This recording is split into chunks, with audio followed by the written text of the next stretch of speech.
성경에는 창세기부터 요한계시록 66권 안에 바다라는 말씀이 대단히 많이 열거되어 있습니다.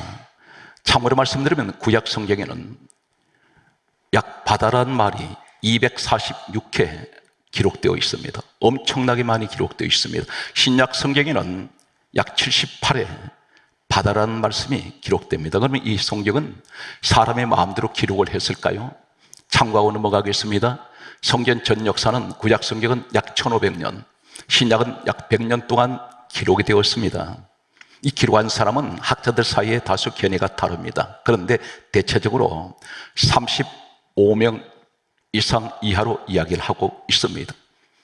그런데 이 내용은, 성경은 각자가 자기 생각대로 기록한 것이 아니라 이사야 34장 16절 말씀을 보게 되면 하나님께서 이렇게 말씀합니다. 너희는 여호와의 책 성경을 읽어보라. 그렇게 말씀하시면서 이 성경은 여호와의 입이 이를 명령하셨고 그의 영이 이것들을 모으셨음이라. 성령 하나님이 성경을 모으셨습니다. 기록하게 하신 분은 하나님이라는 사실을 기억해 주시기 바랍니다. 신약 성경은 디모데후서 3장 16절은 다음과 같이 말씀하고 있습니다. 모든 성경은 하나님의 감동으로 기록이 되었습니다. 그래서 그 감동을 받았다는 것이 무엇입니까? 하나님께서 사람 마음속에 기록하는 사람들에게 생각을 통하여 자꾸 말씀하셔서 명령하셔서 그들은 받았었습니다. 참고로 말씀드리면 이 성경 그러면 66권은 무엇을 목적으로 하고 있습니까? 예수님께서 이 땅에 오셨을 때 요한복음 5장 39절은 이렇게 말씀하고 있습니다. 너희는 이 성경을 상고하거니와 이 성경이 내게 대하여 정언하는 것이다. 예수님 이야기라는 것입니다. 예수님 내용을 말씀하고 있습니다. 예배를 통해서 말씀은 들었는데 예수 소리 한마디 못 들었다면 이분은 말씀 잘못 들었습니다. 오늘 성경 말씀은 또 이렇게 강조하고 있습니다. 우리가 잘 알고 있는 창세기, 출애굽기, 레위기, 민수기, 신명기 다섯 권의 책을 가리켜 신학적인 용어는 모세 오경, 모세 율법이라고 부릅니다. 그런데 다섯 권의 책을 모세가 기록을 했는데 예수님께서 하신 말씀이 요한복음 5장 46절은 모세는 내게 대하여 기록하였습니다.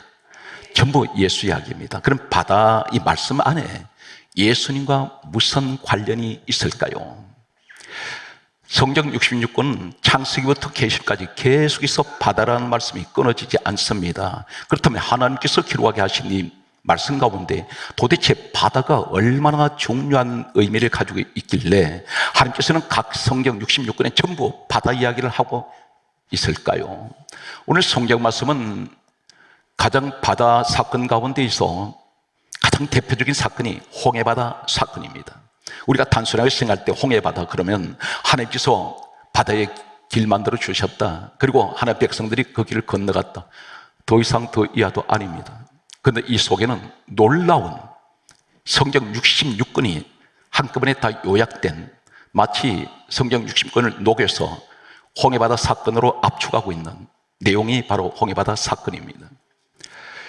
하나님께서 이스라엘 백성들을 430년 노예 생활에서 그들을 해방을 시키시고 그리고 모세라는 지도자를 세우셔서 약속하신 땅, 젖과 꿀이 흐르는 땅이라고 하셨습니다. 가나안으로 그들을 이제 데려가십니다. 그런데 출발하는 지역이 어디냐면 성경 말씀은 민수기 33장 5절을 보게 되면 애굽 나라의 라암셋이라는 곳에부터 출발을 시킵니다.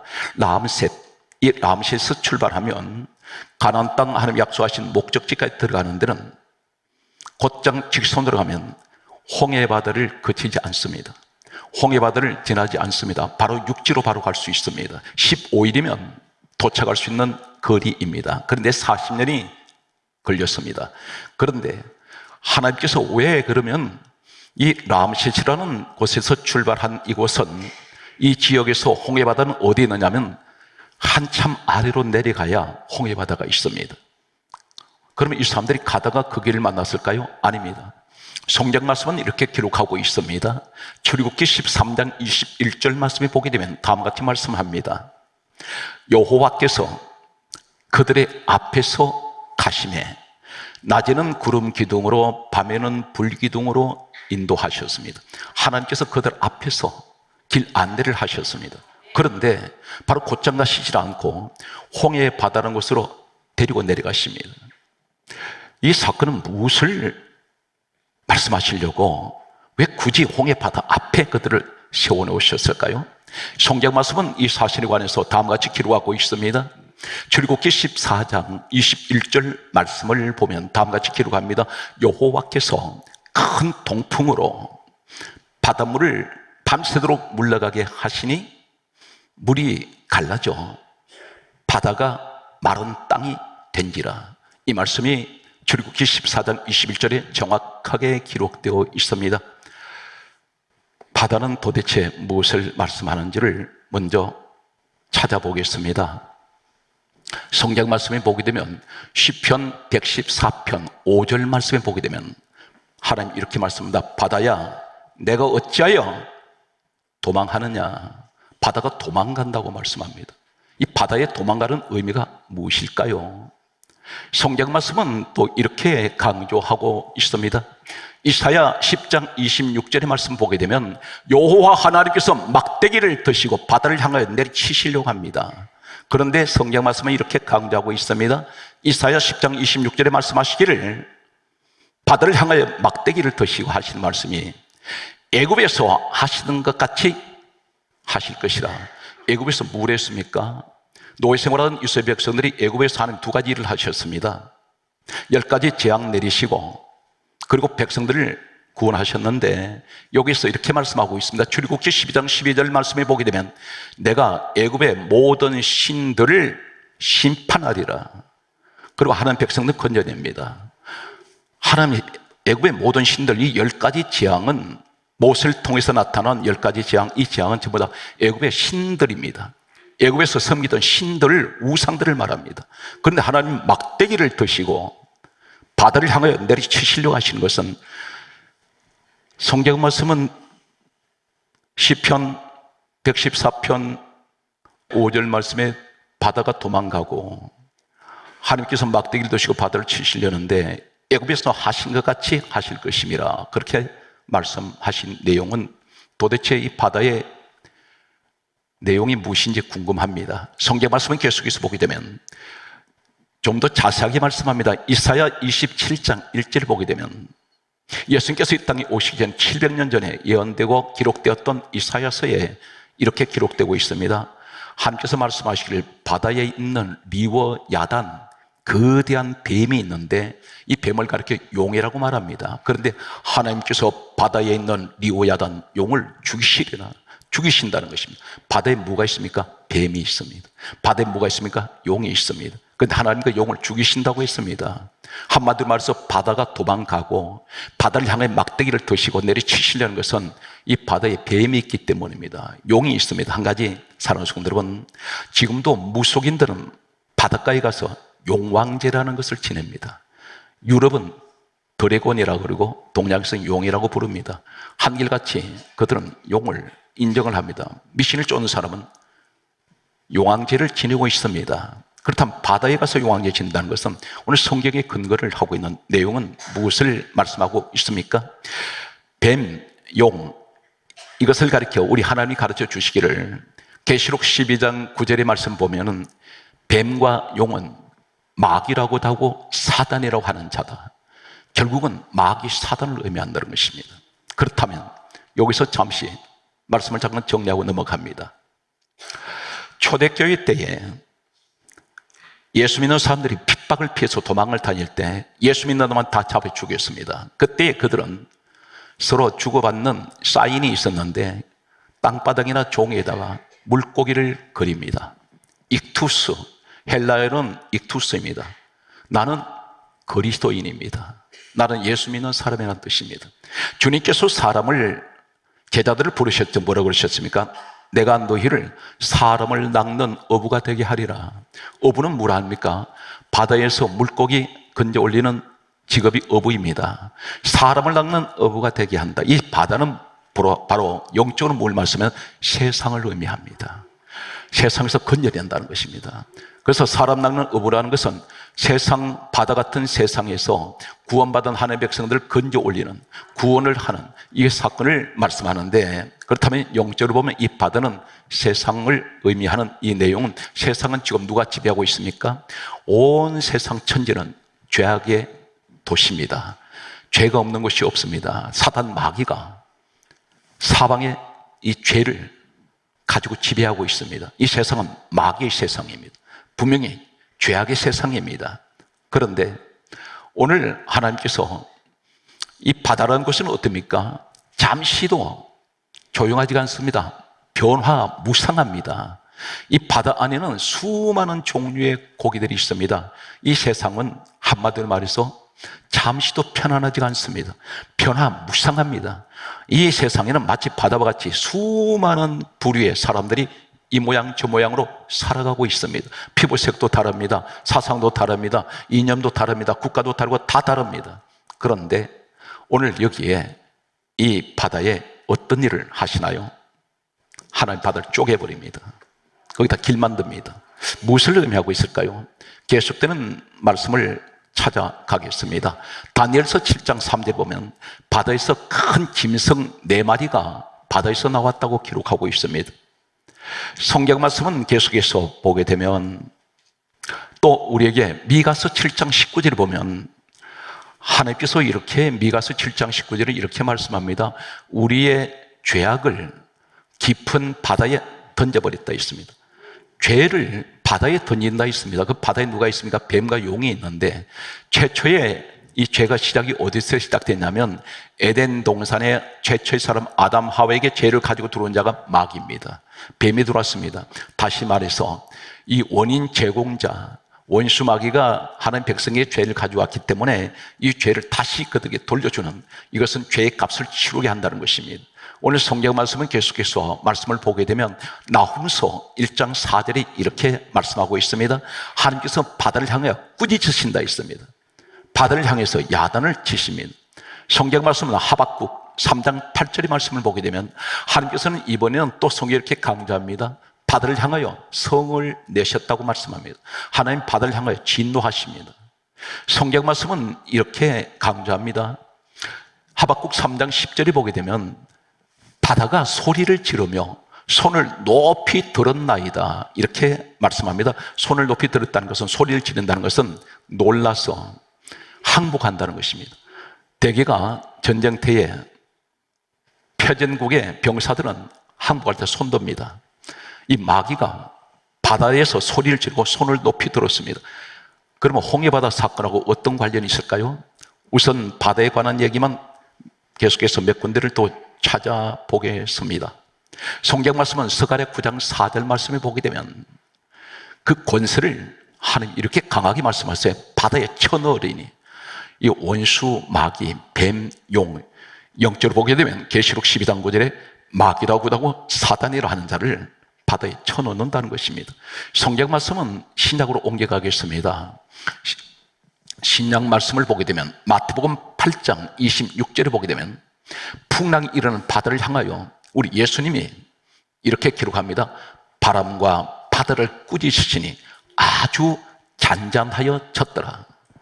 이 바다에 만약에 마귀 사단을 의미하는 뱀과 용이 있는데 주님 말씀 한마디에 그들은 순식간에 조용해져 버립니다. 성경 말씀은 여러분들이 아마 설교를 통해서 한두 번 들으신 분이 계실지 모릅니다. 마태복음 8장 32절에 군대 귀신이 돼지 2,000마리에게 들어갔는데 어디로 들어갔습니까? 바다로 들어갔는데 거기서 몰사당해 버립니다. 바다에서 그들은 망해 버립니다. 그러면 이 바다가 도대체 뭘까? 이제 본격적으로 홍해 바다에 대한 신비스러운 말씀의 세계를 소개하겠습니다. 출애굽기 14장 21절에 보게 되면 이렇게 강조합니다. 여호와께서 큰 동풍으로 밤새도록 물을 물러가게 하시니 이 말씀이 히브리어 원어에는 따르시겠습니까? 얄라크. 크게 한번 따라하세요. 얄라크. 이 얄라크라는 말이 무슨 말일까요?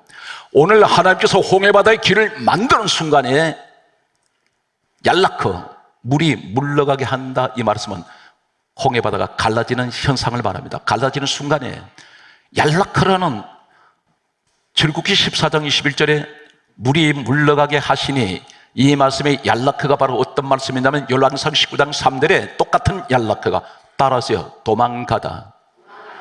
물에 있는 사탄 마귀를 의미하는 뱀과 용이 도망가 버립니다. 하나님 길 만드실 때 이것이 얄라크입니다. 물러가게 하시니. 또 한 가지는 열왕기하 23장 3절에 여호와께 순종하다. 이 말이 얄라크입니다. 출애굽기 14장 21절에 물이 물러가게 하시니, 물러가게 하신다마는 길을 바로 만드시는 그 순간에 얄라크라는 이 의미는, 다시 강조합니다, 도망가다, 순종하다. 무슨 말입니까? 바닷속에 분명히 이사야 27장 1절에 거대한 뱀, 용이 있는데 하나님이 바다에 있는 용을 죽이시리라 말씀하셨던 이 사건은 하나님이 그 바다를 쪼갤 때에 이 사단이 도망갑니다. 악한 영이 뱀에 도망갑니다. 그래서 순종했단 말은 하나님 하시는 일에 절대적으로 사단 마귀는 꼼짝 못한다는 것입니다. 그렇다면 이 바다의 의미를 이제 영적으로 복음적으로 소개합니다.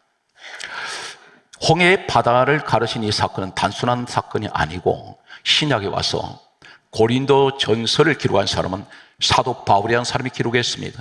이 사도 바울은 살아서 셋째 하늘까지 올라갔다 내려온 사람입니다. 천상세계 셋째 하늘은 하나님 보호자가 있는 곳입니다. 그 사람이 내려와서 신약 성경 27권 가운데 무려 절반인 신약 성경 약 13권에서 14권을 기록한 사람이 바로 사도 바울입니다. 그 가운데 이 사람이 고린도전서를 기록하는데 바로 홍해바다 이 사건을 가리켜 이렇게 기록하고 있습니다. 이것이 놀라운 영적인 사건인데, 고린도전서 10장 2절에 이렇게 말합니다. 모세에게 속하여 구름과 바다에서 세례를 받고, 이게 세례 사건이라는 것입니다. 홍해바다 건너간 사건이, 쪼개진 사건이 세례 사건이라는 것입니다. 이 세례가 뭡니까? 모세에게 속하여, 모세가 건너가는, 백성들을 데리고 건너가는 이 사건을 가리켜 구름과 바다에서 세례를 받고, 이 세례가 바로 뭐냐면 로마서 6장 3절에서 4절에 보면 이렇게 기록합니다. 예수 그리스도의 죽으심이 세례라는 것입니다. 예수 그리스도가 장사된 것이 세례입니다. 바로 이 십자가 사건을 말씀하는데, 그런데 여기에 우리가 합하여 장사된 것이 세례라는 것입니다. 그럼 세례는 죽는 것입니다. 예수님이 죽으셨다는 것입니다. 바로 이 사건이 무엇을 말합니까? 놀랍게도 마태복음 27장 50절에서 51절 말씀이 보게 되면 예수님께서 십자가에서 운명하시는 순간에 성경에 이렇게 강조합니다. 성소 휘장이 위로부터 아래로 찢어 둘이 돼버립니다. 이 휘장이 바로 뭐냐면 성소와 지성소가 있는데, 방이 두 개가 있는데, 하나님 계신 지성소에 들어가려면, 하나님 만나려면 이 벽을 통과해야 됩니다. 그런데 이 벽이 굉장히 두꺼운 벽입니다. 그런데 예수님이 죽으시면서 이 벽을 하늘에서 바로 위에서 아래로 찢어져 버립니다. 길이 만들어집니다. 그래서 누구나 다 이제는 방 두 개가, 죄인이 감히 하나님께 들어갈 수 없는, 나아갈 수 없는 자가 죄인이 하나가 됩니다. 누가 죽으심으로? 예수님이 죽으심으로. 그래서 히브리서 10장 20절은 말씀합니다. 이렇게 강조합니다. 휘장 가운데 열어놓으신 이것은 새로운 길이요 살 길이요. 홍해바다가 무슨 길입니까? 생명의 길입니다. 홍해바다는 하나님이 만드신 여호와의 길입니다. 이 길은 구원의 길입니다. 이 길은 축복의 길이요, 이 길은 약속의 길입니다. 어디로 가는 길입니까? 하나님이 약속하신 가나안 땅 가려면 이 길 가야 됩니다. 그런데 하나님께서 오늘 예수님이 죽으시면서 이 휘장은 바로 예수의 육체라 이렇게 말씀하시는 내용이 뭐냐면, 예수님이 죽으시면서 새 길을 열어놓으셨습니다. 하나님께 나갈 수 있는 길을 열어놨는데, 그러면 홍해바다가 무슨 상관이 있습니까? 홍해바다는 고린도전서 10장 2절에 이 홍해바다 건너가는 것은 세례인데, 로마서 6장 3절에서 4절에는 예수님이 죽으심을 말씀한다면 십자가 사건은 바로 무엇을 말합니까? 이 홍해바다에 길 만드셨습니다. 이 바다에 길을 만드신 이 길이 바로 무슨 말입니까? 요한복음 14장 6절에 예수님이 이렇게 말씀합니다. 내가 곧 길이요 진리요 생명이니 나로 말미암지 않고는 아버지께로 올 자 없다. 이 길 가지 않으면 약속하신 땅 못 간다. 반드시 그 길을 통과시킵니다. 그래서 이게 홍해바다 사건을 통해서 예수 그리스도 십자가 사건을 예표하고 있고, 예언적으로 모세 시대 이후에 약 1500년 후에 이 땅 오셔서 이루실 예수님의 십자가 사건을 말씀하고 있습니다. 그래서 성경 강조합니다. 이 홍해바다 길이 2개가 아닙니다. 3개가 아닙니다. 하나밖에 없습니다. 그게 바로 무엇입니까? 예수님께서 이렇게 하신 말씀대로 내가 곧 길이다. 이 말씀은 사도행전 4장 12절에 말씀합니다. 다른 이로서는 구원을 얻을 수 없나니 천하 사람 중에 구원 얻을 만한 이름은 예수 외에는 주신 일이 없습니다. 사랑하는 성도 여러분, 모든 염려를 다 주께 맡기세요. 내가 지고 있지 마십시오. 오늘 성경 말씀을 이제 소개하는 내용을 들으십시오. 이 홍해바다 사건에 놀라운 한 가지 사실을 소개합니다. 약 8가지를 원문을 오늘 한 가지를 말씀드리면서 성경에 나타난 이 원문의 의미가 무엇인지를 소개하겠습니다.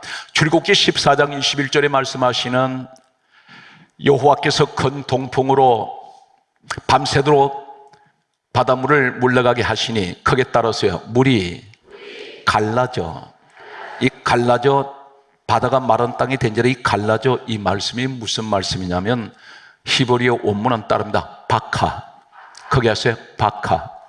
이 의미가 뭘까요? 똑같은 바카라는 이 히브리 원문을 사용하는 똑같은 내용이 어디에 기록되냐면 창세기 22장 3절에 거기에 따릅니다. 쪼개다. 하나님께서 바다를 쪼개버린다는 것입니다. 토막내버린다는 것입니다. 그 바다가 누구의 세계입니까?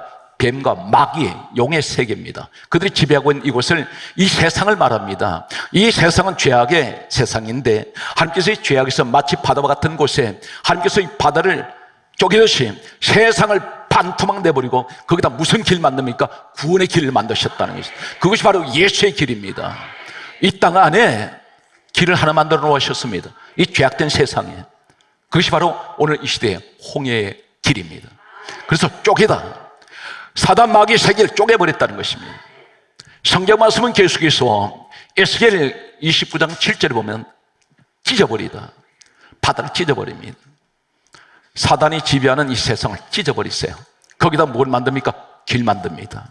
이것이 바로 예수 그리스도밖에는 길이 없는 진리의 길, 생명의 길, 축복의 길에 바로 오늘 하나님이 구원의 길을 우리에게 만들어 놓으셨습니다. 여러분 그 길을 지금 가고 있습니다. 이 길을 아무나 가면 안 됩니다. 구원받은 사람만이 건너가면 지켜주시는데 마귀의 무리들이 따라오니까 하나님 물로 수장시켜버립니다. 철저하게 하나님 지킵니다. 세 번째, 이 바카, 똑같은 바카라는 출애굽기 14장 21절에 물이 갈라져 이 바카, 쪼개다, 찢어버리다. 오늘 성경 말씀은 사무엘상 6장 14절의 말씀 보게 되면 패다 이 말이 무슨 말이냐? 나무로 패듯이 팬다는 것입니다. 두들겨 팬다는 것입니다. 이 패다 이 말이 바카입니다. 하나님께서 이 바다에 있는 마귀 사단을 의미하는 뱀과 용이 있는 곳을 팬다는 것입니다. 오늘 그래서 바카, 물이 갈라져, 이 말은 쪼개다, 찢어버리다, 패다. 성경 말씀은 시편 141편 7절 말씀에 보게 되면 따라하시겠습니까? 부스러뜨리다. 하나님이 부스러뜨린다는 것입니다. 그것이 바로 바카입니다. 단순하게 갈라져가 아니라 원어에는 똑같은 바카를 말씀하는 내용이 이렇게 사방에 곳곳에 기록되어 있습니다. 쪼개다, 찢어버리다, 패다, 부수어뜨리다. 성경 말씀은 계속해서 또 이렇게 말씀합니다. 역대하. 성경 말씀 보게 되면 32장 1절 말씀에 보게 되면 점령하다. 점령하신다는 것입니다. 무엇을 점령합니까? 그 바다를 정복하신다는 것입니다. 사탄의 세계, 요한일서 3장 8절에 하나님의 아들이 나타나시면 마귀를 심판하신다는 것입니다. 여러분 대신 누굽니까? 그 바다에서 우리를 구원하셨던 우리 하나님은 마태복음 1장 21절에 자기 백성을 죄에서 구원하셨습니다. 예레미야 39장 2절 말씀 보면 함락되다, 이 말이 박합니다. 출애굽기 14장 21절에 물을 갈라져, 박하, 이 말씀이 함락되다. 하나님이 지배하시고 하나님이 통치하시고 하나님 밟으세요. 과연 그렇습니까? 성경 말씀은 우선 계속 전하겠습니다. 예레미야 52장 7절에 보게 되면 하나님께서 이렇게 말씀합니다. 파괴하다. 사탄의 세계를 파괴시켜버립니다. 성경 말씀은 이사야 7장 6절은 이렇게 말씀합니다. 따라서요. 무너뜨리다. 예수님의 십자가 사건은 성소유장이 찢어지면서 길을 만드시듯이 홍해바다 사건을 세례 사건으로 말씀하시면서 예수님이 죽으심으로 이 세례 사건을 통해서 길을 만드신 이 사건을 통하여 우리에게 뭘 말씀합니까? 바로 사탄의 세계를 지배하시고 사단의 세계를 이기셨다는 것입니다. 오늘 여기에서 대단히 중요한 것은 신약에서 말씀을 결론을 맺겠습니다.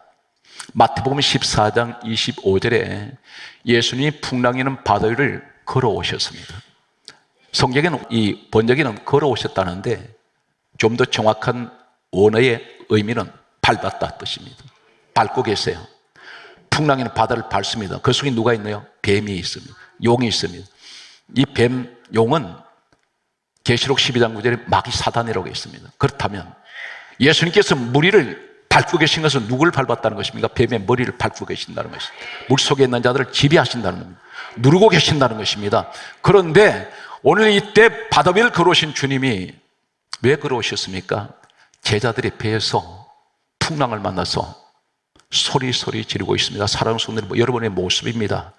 이 바다 같은 세상에 작은 나룻배 같은 우리 가정이 계속 출렁거립니다. 때로는 기도를 하면서 부러지습니다. 그런데 불안해합니다. 염려합니다. 두려워합니다. 그때 오늘 주님이 여러분 주신 말씀, 반드시 말씀, 여러분에게 주신 말씀으로 받으세요. 성경 말씀은 마태복음 14장 27절에 말씀합니다. 따라오세요. 안심하라. 안심하라. 거기 하세요. 나니 두려워 말라. 여기서 가장 중요한 말씀은 나다. 나다. 무슨 말씀인지 아세요? 오늘 내가 하나님이야. 내가 너 찾아왔잖네. 주님이 나 찾아오셨다는 겁니다. 제자들은 몰랐습니다. 제자들은 유령이라고 했습니다. 그런데 주님께서 오셔서 안심하거라. 바로 내가 나야. 이 말씀이 내가 하나님이야. 그래 두려워하지 마라. 오늘 사랑 성도들은 이 사실 믿습니까? 마지막 말씀의 결론은 29절에 보게 되면 마태복음 14장 29절에 베드로가 예수님을 바라볼 때 무리를 걸었습니다. 예수님이 걸으신가 나도 그렇습니다. 예수님 밟으신가 나도 밟습니다. 무엇을 말합니까? 말씀의 결론입니다. 히브리서 12장 2절에 믿음의 주여 온전하게 하시는 예수를 바라보자. 주님 바라보세요. 그러면 주님이 사단 마귀를 밟으시되 나도 밟을 수가 있습니다. 사랑하는 성도 여러분, 두려움을 밟으세요. 무서움도 밟아버리세요. 세상 환난도 밟으세요. 누구의 이름으로? 예수 이름으로. 반드시 여러분은 승리자가 바로 오늘 이 시간에 여러분이 그 주인공이고 이 믿음의 확신을 가지면 반드시 모든 것을 우리는 두려워하지 아니하고 승리할 수가 있습니다. 오늘 또 가시는 곳마다 예수 그리스도의 은혜가 함께 하시기를 주 예수님으로 축원합니다.